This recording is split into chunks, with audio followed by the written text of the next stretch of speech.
Hi everybody, you are welcome back to another interesting tutorial on how to make this beautiful blouse here. It has this stylish design on the shoulder. It's a princess that busty, and also a cape on the one side of the shoulder. It also has this beautiful sleeve. Guys, if you want to learn this, just keep watching and don't forget to share this video so that every other person will learn how to make it. Okay, if you're interested, just keep watching. All right, now guys, I have my pattern paper here and I have folded it up. I have gone ahead to put some measurements from shoulder to chest line, shoulder to bust, shoulder to under bust, and shoulder to waist, then shoulder to the blouse length, and also hip. Okay, shoulder to the hip and blouse length. Now I have my shoulder there divided by 2, then the neck width of 3.5 inches and the neck depth of 3 inches. That is what I have there for the front. Remember, this pattern paper it's on fold. Now the next thing I'm just going to go ahead to do is to input my nipple to nipple measurement divided by 2. This is a princess that busty. Please, if you don't know how to draft a princess that busty, pay attention. Okay, before I input my nipple to nipple, I just wanted to cover at my armhole, but this armhole is not going to be the original armhole. To avoid you being confused, that is why I drew this armhole. Okay, now I'm just going to put my nipple to nipple, divide by 2. Now on the bust, I'm just going to go ahead and mark 4 inches. Then starting from the under bust to the blouse length, I'm going to reduce it to 3.5 inches. I added 4 inches on the bust. Now from the under bust to the blouse length, I mark 3.5 inches. Now that is just the easiest and best way to get your princess that busty. Okay, it's a princess that busty. Your nipple to nipple, if your nipple to nipple is 8, you divide by 2, 4, then you mark 4 inches on the bust. Coming to the under bust down to the blouse length, you reduce it to 3.5 inches. So you can see the way I'm connecting all the lines. You see the way I place my French curve, then the curvy area, the not too curvy, I just place it like so to connect it. Now the next thing to do, from the shoulder, you can see I'm just coming down from the shoulder. I'm just going to go ahead and mark 4 inches from the shoulder. Now the place I just marked that 4 inches, you can see the way I'm placing my ruler like so to connect, starting from the bust point to meet to the place I came down with 4 inches on the shoulder. We are about to curve out our princess that busty. Okay, now after doing that, the next thing I'm just going to go ahead to do, from the under bust, I'm going to mark 1.5 inches on this side. I am marking 1.5 inches on the under bust. If you are a type that is busty, mark 2 inches there. If you're a type that is too busty, mark 2.5 inches. I don't know how to explain it, but if you're busty, mark 2 inches instead of 1.5. So on the under bust, I mark 1.5 inches on the under bust, and on the waist, then to the blouse length, I just mark 1 inch. Hope you understand my explanation. On the under bust, I mark 1.5 inches, waist 1.5 inches. Then to the blouse length, I mark just 1 inch. Okay, I took the line like so and rule it across. Now I'm just going to curve out my bust curve from that under bust to the bust point. I don't know if I'm fast in this explanation, but I hope you understand what I am talking about. So after curving it from that under bust to the bust point, you can see that the bustier or the cup is now having shape. You can go ahead and pad this up. Now from the chest line, from the shoulder that I came down 4 inches, that particular place I came down 4 inches, beneath it I'm just going to come down again with 2 inches. I'll come down again with just 2 inches and mark it just with a point. From the 2 inches I came down, to replace that 2 inches, I went out again with 2 inches. You can see what I'm marking. I went out again with 2 inches just to replace that 2 inches I came down. Now after going out, I'm just going to place my curve rule like so and connect that 2 inches to meet to the bust length or the bust line like so. I'm still going to connect it to me to that 2 inches I went outside. Okay, like I said before, guys, please share this video so that every other person will see this and also achieve something, like learn something from it. Okay, now, having done that, the next thing is to just outline it or correct it very well, because I noticed that the line is not that straight. Now, the next thing to do, that 2 inches I went outside on the armhole, I'm going to measure out on the chest line, mark out that 2 inches. So these 2 inches I mark on the chest line is going to be our actual armhole. Guys, I hope you are enjoying this princess that busting. So this is going to be our actual armhole, and I have used my ruler to carve out a new armhole. So that is going to be our new armhole. So we are done carving out or connecting our busty. Now the next thing I'm just going to go ahead to do is just to like shed the place on the dart that is going to be cutting out. Okay, remember I said it again, this paper is on fold. I folded it up, right? Now, whatever I have here, I'm going to be redrawing it on the other side after opening this paper up. But before I do that, I will input my bust measurement divided by 4 plus my seam allowance. I'll just mark it. Whatever I have on the bust, I'll connect it to me to the chest line. Same things goes to the underbust. Whatever I have on the underbust, I'll divide it by 4. Underbust divided by 4 plus seam allowance plus the dart intake. Same things goes to the waist. Waist divided by 4 plus seam allowance plus dart intake. Coming to the hip area, I'm going to be dividing my hip on the down part. Hip divided by 4 plus seam allowance plus the dart intake. Okay, after drawing everything here, I'm going to open this paper up and redraw whatever I draw on this half paper to the other side. That is why I keep telling you that the paper is on fold.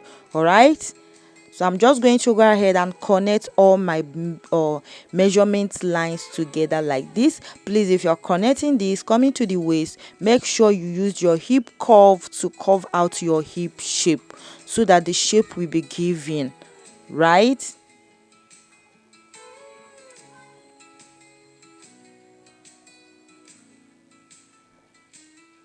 Don't forget that we are still on Facebook. If you're watching from YouTube, we are on Facebook, same name, Cut and Sew with Mercy. If you're also watching from the Facebook, don't forget that we are on YouTube, same name here, Cut and Sew with Mercy. Okay, now I have redraw it and you can see it here. Whatever I have here, I duplicated it to the other side. This is for me to be able to achieve our cape design on the shoulder and also that design that is on the shoulder. Now to achieve that one shoulder or one part has one shoulder and the other side of the hand does not have any shoulder. To achieve this, you determine where you want the shoulder to be and where you doesn't want shoulder to be. So mine is going to be on this left side. Now before I do that, from the shoulder on the center point of this paper, I'm just going to go ahead and mark down 8 inches. You can mark 7 inches. This is to achieve that little opening that is on the side that is having a shoulder. Okay, there is a little opening there. Now on this right side, I'm going to be coming down with 6 inches. I'll mark it there. So this side is going to be without shoulder. I came down with 6 inches. Now on this left hand side of the shoulder, we are still talking about the shoulder, the place I curve my neck, I'm going to go out here there with just 0.2 inches. I'll mark it as you can see here. Yeah, so after marking, now to curve out the side that is not going to be having a shoulder, I'm just going to place my French curve, connecting it to the other side that I marked 0.2 inches to meet to this right side that I came down with 6 inches. Remember, on this armhole area I came down with 6 inches. That is going to be the place that is not going to be having a shoulder. So from there, make sure you place your ruler very well for it to have that curve effect. So I'm just going to go ahead and rule it out like so. Okay, make sure you rule it out through the paper on that armhole area. So I just stop on the armhole, but later on I'm just going to connect it to me to this. You can see I'm just connecting it to me to the outer part. So this right hand side of the shoulder is going to be out. So that is how to cut out this particular shoulder. So the other side is going to be with shoulder, which is the left hand side. Now from that shoulder, the one that has a shoulder, I'm just going to come out. I'll measure whatever I have on that shoulder. I'll just come out with 1.7 inches and mark. After coming out with 1.7 inches, so I'm also going to measure 0.7 inches. That is a space gap of that little design that is on the shoulder, 0.7 inches. Now remember that on the center point of this paper, starting from the shoulder, I came down with 8 inches. So that is where I'm just going to place my ruler. Then from that 8 inches, you can see the way I place my ruler, the curvy slanty part. From that 8 inches, I'm just going to rule it out to connect to the on 0.7 inches I measured out on the shoulder. If you didn't understand this explanation, please rewatch this. So I just wanted it to be a slanty curve something. I'm just placing my ruler to connect it like so. If you're connecting down to this 8 inches, don't make it to be too open, make it to be little open. Okay, so I'm using my pencil. If you're not seeing this, I just use my pencil to mark it so that I won't make a mistake. After drawing it, I'm going to use my marker, as you can see here, to outline it for it to be visible.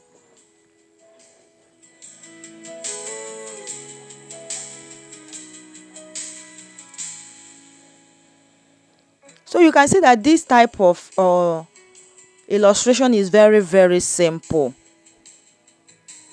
So I have drawn that design there. I shaded it out because it's going to be cut out. So I'm just going to use my marker to outline the side that is going to be without a shoulder, as you can see here. Now you can see everything clear. Okay, so if your left hand side of the front is having a shoulder, make sure that your left hand side to the back is also having a shoulder. Whatever side that has a shoulder on the front, make sure that the back is also having a shoulder. Now to achieve the opening on the center front to the down part of this design, I'm just going to go down. From the down part, I went up with just 6 inches. You can go up with 5 inches. Okay, then I'll place my curvy rule like so, and shifted it in a slanty way on the down part like this. You can see the way I'm just shifting it to be in a slanty curve. Then I'm just going to connect it like so. You know that there is a design that has an opening on the center part of this front. So that is what I have. If I measure on the down part, I just have 2 inches. Like from the center front, you go in with 2 inches, then you slant it to meet to the upper part. Now on this side part, I don't want it to have a pointy part. I just went up with just 1.7 inches, place my curve rule like so, and connect it back to meet to the center area. You can see that this paper is all again unfold. Now the next thing to do is to just close it back. I just open it, close it back, and cut it out. So we are done with the front. I don't know if you want to see an illustration to the back. If you want to see an illustration to the back, just drop your comments in the comment section. If I have people like so many demand, I'm just going to show you guys how to achieve the back pattern. If you want to really see the illustration to the back of this blouse. Okay,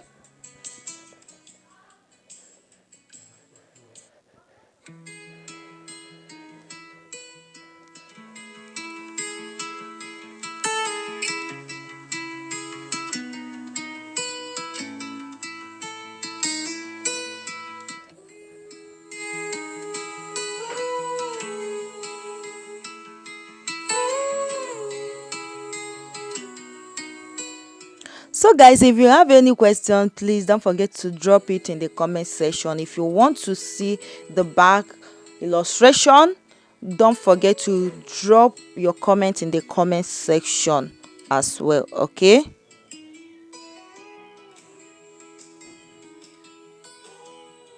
so this is what we have here. Guys.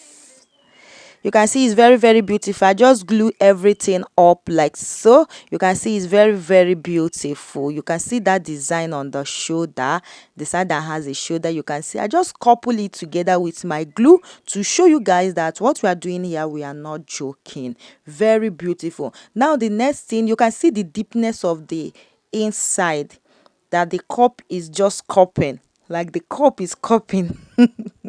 So now next thing to do is to measure this asymmetric area that is on this upper parts, the circumference, the neck circumference there. If you're drawing for the back, please, if you measure the front, also go ahead and measure the back circumference as well. Okay, because that is what we are going to be using to mark out, like cut out our cape. There is a cape that is on this side that does not have a shoulder. Now I'm using this paper for us to see how to cut that cape. I went ahead to fold this paper into 4 equal parts.